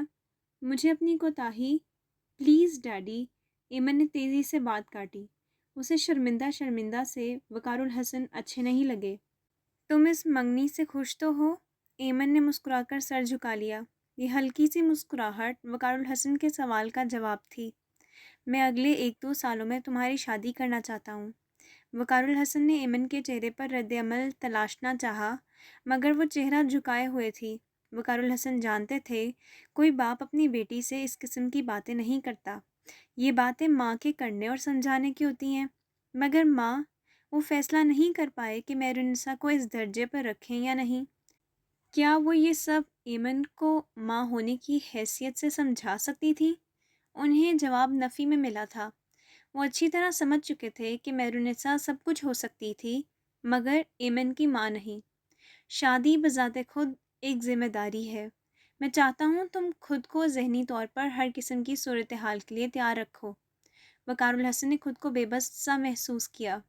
باپ ہونے کی حیثیت سے اولاد کو اچھا کپڑا، اچھی رہائش اور اچھا کھانا فراہم کرنا آسان ہے، لیکن وہ ماں بن کر اسے زندگی کی نزاکتیں نہیں سمجھا سکتے۔ وہ ایک گہری سانس لے کر خاموش ہو گئے۔ خاموشی کا وقفہ طویل ہوا تو ایمن نے سر اٹھا کر انہیں دیکھا۔ وہ ایمن کو ہی دیکھ رہے تھے۔ کچھ نہ سوچا تو ایمن نے موبائل ان کی طرف بڑھایا۔ یہ مجھے، وہ پھر جھجک کر خاموش ہو گئی۔ وقار الحسن نے اس جھجک آمیز خاموشی سے معنی اخذ کر لیے تھے، اس لیے موبائل ہاتھ میں لے کر ایک نظر ڈالی اور مسکرا دیے۔ ہاں اچھا ہے، پھر کھڑے ہو گئے۔ اب اٹھو اور ممی کے ساتھ مل کر پیکنگ کرواؤ۔ ایمن نے موبائل دراز میں رکھا اور بیڈ روم میں آ گئی، جہاں مہرالنساء وقار الحسن کے سامان کی پیکنگ کر رہی تھیں۔ میں مدد کرواؤں؟ مہرالنساء نے سر اٹھا کر اسے دیکھا، پھر بولیں، ہاں یہ کپڑے اچھی طرح طے کر کے اٹیچی میں رکھ دو۔ مہرالنساء کے کہنے پر وہ کپڑے طے کرنے لگی۔ مہرالنساء وقار الحسن کی چھوٹی چھوٹی چیزیں رکھ رہی تھیں۔ میں ایک بات سمجھ نہیں پائی۔ ان دونوں کے مابین خاموشی کے وقفے کو ایمن کی آواز نے ختم کیا۔ کون سی بات؟ مہرالنساء الماری کی طرف جاتے جاتے چونکی۔ آپ نے میری منگنی کیسے ہو جانے دی؟ کیوں؟ مہرالنساء ہنسی اور الماری کھول کر وقار الحسن کے کپڑے نکالنے لگی۔ آپ کے لیے بہت اچھا موقع تھا مجھ سے بدلہ لینے کا، مجھے زج کرنے کا۔ وہ قمیض ہاتھ میں لیے انہی کو دیکھ رہی تھی۔ میں نے یہ دونوں کام چھوڑ دیے ہیں، مہرالنساء نے اطمینان سے جواب دیا۔ کیوں؟ ایمن نے کھوجتی ہوئی نگاہوں سے انہیں دیکھا۔ اب تمہارے ہر سوال کا جواب دینا ضروری تو نہیں۔ انہوں نے الماری سے طے شدہ کپڑے نکال کر اٹیچی میں رکھے اور اٹیچی بند کر دی، پھر ایمن کی طرف مڑی۔ ویسے بھی تمہیں عام کھانے سے مطلب ہونا چاہیے. تم عفان سے شادی کرنا چاہتی تھی، میں نے رشتہ طے کروا دیا. اب مزید کیا چاہتی ہو؟ ایمن کچھ نہیں بولی، مگر اس کی نگاہوں میں الجھن تیرنے لگی. یہ اٹیچی میں رکھ دینا. مہرالنساء نے اس کے ہاتھ میں پکڑی قمیص کی طرف اشارہ کیا اور اطمینان سے باہر نکل گئیں. ایمن وہیں کھڑی سوچتی رہ گئی. وہ وقار الحسن کو رخصت کر کے اندر چلی آئی. دل اداس ہو رہا تھا. گھر میں بھی خاموشی کا راج تھا. سب اپنے اپنے کاموں میں مصروف ہونے کے باوجود ان کی کمی کو ابھی سے محسوس کرنے لگے تھے، جنہیں گھر سے نکلے 15 منٹ بھی نہیں ہوئے تھے. کاش آپ یہیں ہمارے پاس رہتے. ایمن نے آنکھوں کے نم گوشے چپکے سے صاف کیے اور لاؤنج میں ہی بیٹھ گئی. یہ حقیقت تھی کہ اس کو وقار الحسن سے جتنے بھی گلے شکوے تھے، سب کے سب اپنی موت آپ ہی مر گئے. خوشی تو اس بات کی تھی کہ انہوں نے ایمن کی کسی بات کو جھٹلایا نہیں تھا. باپ کو اس پر اعتبار ہے. ایمن کے لیے اس سے بڑھ کر خوشی کا مقام ہو ہی نہیں سکتا تھا. آہٹ پر ایمن نے سر اٹھایا. جو آ کر دوسرے صوفے پر بیٹھی. پھر اس نے ریموٹ اٹھا کر ٹی وی آن کیا اور ساتھ ہی خود کلامی کی. گھر میں کتنی خاموشی ہے. شاید ٹی وی کی آواز سے وہ اس خاموشی کے طلسم کو توڑنا چاہتی تھی. ہاں، ایمن آہستہ سے بولی. جو نے گردن موڑ کر اسے دیکھا، پھر اسکرین پر نظریں جما دیں جہاں ایک تواتر سے کمرشل چل رہے تھے. جو کچھ دیر سوچنے اور اسے دیکھتے رہنے کے بعد ایمن نے پکارا. وہ ریموٹ اٹھا کر چینل سرچ کرنے لگی. تم غالباً ناراض ہو. غالباً؟ جو نے ترچھی نگاہ سے اسے دیکھا. ایمی، میں تم سے یقیناً ناراض ہوں. اچھا؟ ایمن ہنس دی. اب تم یہ سوچتی ہو کہ میں تمہیں مناؤں؟ مجھے ایسی کوئی خوش فہمی نہیں. جو جل کر بولی. ہاں، اور ہمارے درمیان ایسی کوئی ریلیشن شپ بھی نہیں. ایمن کے اس جملے پر جو نے سنجیدگی سے اسے دیکھا. ہمارے درمیان ایسی ریلیشن شپ ہونی چاہیے تھی ایمن. کیا اس کی ذمہ دار میں ہوں؟ ایمن نے قدرے تلخی سے جواب دیا. ذمہ دار کون ہے میں اس پر بحث نہیں کرنا چاہتی. جو کچھ اس گھر میں ہوتا رہا ہے ہم اسے بھول نہیں سکتے، فراموش نہیں کر سکتے، لیکن اور کچھ عرصے کے لیے اس سے نظریں تو چرا سکتے ہیں. کس لیے؟ ایمن نے بے ساختہ پوچھا. ایمی، مجھے نہیں یاد کہ زندگی میں نے کبھی تمہارے ساتھ کچھ برا کیا ہے، یا شاید کبھی کیا ہو، تمہارا پتہ نہیں، لیکن مجھے اس بات کا احساس بڑی شدت سے ہو رہا ہے کہ بہت تھوڑا وقت ہے جو ہمیں ایک دوسرے کے ساتھ گزارنا ہے. اس کے بعد تم کہیں اور ہوگی اور ہم کہیں اور. کہتے ہیں محبت کرنے والوں کی رفاقت نصیب ہو تو پلٹ کر دیکھنے کو دل نہیں چاہتا. میں اس تھوڑے وقت کو سب کچھ بھول کر بہت اچھے طریقے سے گزارنا چاہتی ہوں. اچھا؟ ایمن نے جو کو دلچسپی سے سنا اور بہت غور سے دیکھا. اچانک اس تبدیلی کی وجہ پوچھ سکتی ہوں؟ تبدیلی کبھی اچانک نہیں آتی. تبدیلی کا عمل بہت سست روی اور غیر محسوس انداز میں اپنی منزل تک پہنچتا ہے. یہ پہلے ہمارے لاشعور پھر شعور میں پنجے گاڑتا ہے. تمہیں تو سائیکیٹرسٹ بننا چاہیے. میں نے کہیں پڑھا تھا. جو جھیمپ گئی. بہت بڑی بڑی باتیں سیکھ رہی ہو. کیونکہ میں زندگی میں کوئی چھوٹا کام نہیں کرنا چاہتی. جو نے برجستہ کہا. پھر دونوں ہنس دیں. بلا وجہ بے جواز اندر آتی مومل نے ان کی ہنسی کو بہت حیرت سے سنا، پھر کہہ کر واپس پلٹ گئی. وہ اس سے بے خبر باتیں کرتی رہی. ایمن کو یوں جو کا چند قدم آگے بڑھنا اچھا لگا تھا. میں نے تم لوگوں کو موبائل کے بارے میں بس ایسے ہی نہیں بتایا. میں نے کہا نا، مجھے جھجک سی آ گئی تھی. میرے پیش نظر کوئی خاص بات نہیں تھی. کچھ دیر کے بعد ایمن نے معذرت کی. کوئی بات نہیں، لیکن آئندہ خیال رکھنا، جس چیز کو سامنے آنا ہی ہو اسے چھپانے کا کوئی فائدہ نہیں ہوتا. اچھا بابا، اب بس بھی کرو. ایمی، ہم اچھی بہنیں تو نہ بن سکیں مگر اچھی دوست ثابت ہو سکتی ہیں. جو نے ہاتھ آگے بڑھایا. فرینڈز؟ ایمن نے حیرت اور خوشی کے ملے جلے تاثرات سے پھیلے ہوئے ہاتھ کو دیکھا، پھر گرم جوشی سے تھام لیا. دونوں کے چہرے اندرونی خوشی سے جگمگا رہے تھے. تمہیں پتہ چلا نائن نے مریم کے ساتھ کیا کیا؟ کچھ دیر کے بعد موضوع بدلا. مجھے نائن اور مریم سے کوئی دلچسپی نہیں. جو نے منہ بنایا. تو پھر کس سے ہے؟ ایمن عفان سے. جو کا لہجہ شریر ہوا. بدتمیز. ایمن کا چہرہ گلابیاں چھلکانے لگا. نائن نے مریم کو. مجھے ان کے قصے نہیں سننا. تم صرف یہ بتاؤ کہ ہمارے ہونے والے دلہا بھائی سے کیا کیا باتیں ہوئیں. جو پوری طرح ایمن کی طرف متوجہ ہو گئی تھی۔ تمہاری ایمن کے ساتھ کچھ زیادہ ہی گاڑی چھننے لگی ہے، مومو نے طنزی انداز میں کہا تو جو نے کتاب سے نظریں ہٹا کر قدرے حیرت سے اسے دیکھا۔ ابھی کل ہی تو اس کی ایمن کے ساتھ فرینڈشپ کا آغاز ہوا تھا اور مومو نے طنز کا تیر چلا دیا۔ اس میں کوئی بری بات ہے؟ جو نے الٹا اس سے دریافت کیا۔ اچانک ضرور ہے، ہاں، اور میں نے بہت سوچ سمجھ کے یہ فاصلے ختم کرنے کی کوشش کی ہے۔ کیوں؟ بہت تھوڑا وقت ہے جو ہمیں ایک دوسرے کے ساتھ گزارنا ہے۔ ایمن کی شادی ہو گئی تو اسے بھی ضرورت نہ ہوگی کہ پلٹ کر ہماری طرف آئے۔ اسے یقیناً وہاں ایسا ہی ماحول ملے گا۔ وہ یہاں سے کیا لے کر جائے گی؟ مومل، کچھ تو ہو اس کے پاس، خالی ہاتھ بغیر کسی۔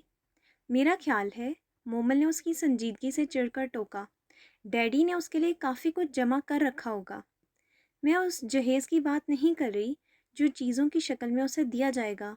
جو نے قدرے خفگی سے اسے دیکھا۔ کچھ یادیں ہوتی ہیں، کچھ اچھی باتیں جنہیں وہ دوسروں کے ساتھ شیئر کر سکے۔ کیا بتائے گی وہ دوسروں کو؟ یہ جھگڑے، یہ چپکلش، یہ بدگمانیاں جو ہمارے اور اس کے درمیان ہیں؟ جانے دو مومل، کچھ نہیں رکھا ان میں۔ زندگی بہت چھوٹی ہے، اسے خواہ مخواہ کی ضدوں کی نظر نہیں کرنا چاہیے۔ کیا گھول کر پلا دیا اس نے؟ مومل نے منہ بنا کر کہا تو جو چپ ہو گئی۔ تمہاری سمجھ میں نہیں آئے گا کیونکہ تم سمجھنا ہی نہیں چاہتی۔ کچھ دیر کے بعد جو نے آہستگی سے کہا۔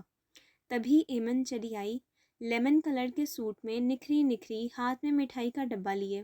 جو چلو گی میرے ساتھ؟ اس نے مومل کو نظر انداز کرتے ہوئے پوچھا۔ کہاں؟ میں سر طاہر کے گھر جا رہی ہوں، تمہیں دادا سے ملواؤں گی۔ نہیں بھائی، تمہیں تو پتہ ہے ممی اجازت نہیں دیں گی۔ جو نے فی الفور انکار کر دیا۔ اوکے، میں تو پھر جا رہی ہوں۔ ایمن باہر کی طرف مڑ گئی۔ توبہ ہے، کتنی خوشی ہے اسے اپنی منگنی کی، خود سے مٹھائی بانٹنے چل دی۔ مومل نے جل بھن کر کہا، تمہاری ہوگی تو تم بھنگڑا ڈالتی پھرو گی۔ جو نے چھیڑا، تمہیں تو ہمیشہ۔ ان دونوں کی تکرار شروع ہو گئی تھی۔ ایمن نے سر جھٹکا اور باہر نکل گئی، جہاں بابر بائک لیے اس کا منتظر تھا۔ وہیں ڈھلتی ہوئی شام جس کے سارے ہی رنگ یکساں تھے، وہی نیم تاریک کمرہ، کمرے کی کھلی کھڑکی، ہوا کی زد میں پڑپڑاتے کتابوں کے صفحے، صفحات سے لپٹی بوسیدہ یادیں، وہی اونگتے جاگتے دادا، وہی سلگتا کلستا طاہر محمود، جسے پورا گھر چھوڑ کر یہی کمرہ راس آتا تھا۔ شاید اس گھر کی تنہائی اور وحشت تھی جو تمام تر نفرت کے باوجود انہیں ایک دوسرے کے قریب لے آتی تھی۔ کمرے میں اب حبس ہونے لگا تھا، اس کے باوجود وہ دونوں یہیں موجود تھے۔ تم نے اب کیا سوچا ہے؟ وہ کرسی پر بیٹھے بیٹھے اونگ چکے تھے، اس لیے تازہ دم ہو کر پوچھنے لگے۔ وہ جو بیڈ پر اوندھا پڑا سوتی جاگتی کیفیت میں عجیب و غریب الجھے ہوئے خوابوں میں کھویا تھا، ذرا سا کس مسایا، پھر گردن اٹھا کر انہیں دیکھا۔ اس نیم خوابیدہ ہوں نے دادا کو تپا دیا۔ میں پوچھتا ہوں، ان کی آواز قدرے بلند ہو گئی، اب تم نے کیا سوچا ہے؟ کس بارے میں؟ اس نے ایک بھرپور انگڑائی لے کر اکڑے ہوئے وجود کو پرسکون کرنے کی سعی کی۔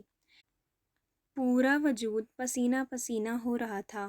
اسے خاصی الجھن ہوئی، جی چاہا فوراً کسی نہر میں جا کر چھلانگ لگا دے۔ تمہاری شادی کے بارے میں؟ وہ جل کر گویا ہوئے۔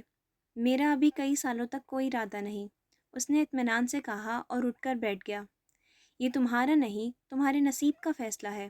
کوئی پاگل ہی ہوگا جو تم جیسے نکمے، جاہل، بدتمیز اور بد کردار انسان کو اپنی لڑکی دے۔ اسے تو اپنی بیٹی کا گلا گھونٹ دینا چاہیے، کم از کم میں تو اسے یہی صلاح دوں گا۔ کسے؟ طاہر محمود کو ان کی آخری گالی پر خاصا اعتراض تھا، مگر وہ پی گیا۔ جو تمہیں اپنی بیٹی دینے کے بارے میں سوچے گا۔ آپ کو مجھ سے دشمنی کیا ہے؟ سوچنا پڑے گا۔ سوچیں، میں نہا کر آتا ہوں۔ وہ اٹھا اور الماری سے تولیہ گھسیٹ کر باہر نکل گیا۔ در حقیقت اس نے دادا کا سوال ٹالا تھا، حالانکہ جانتا بھی تھا کہ وہ جس سوال پر اٹک جائیں اس کا جواب لیے بغیر نہیں ٹلتے۔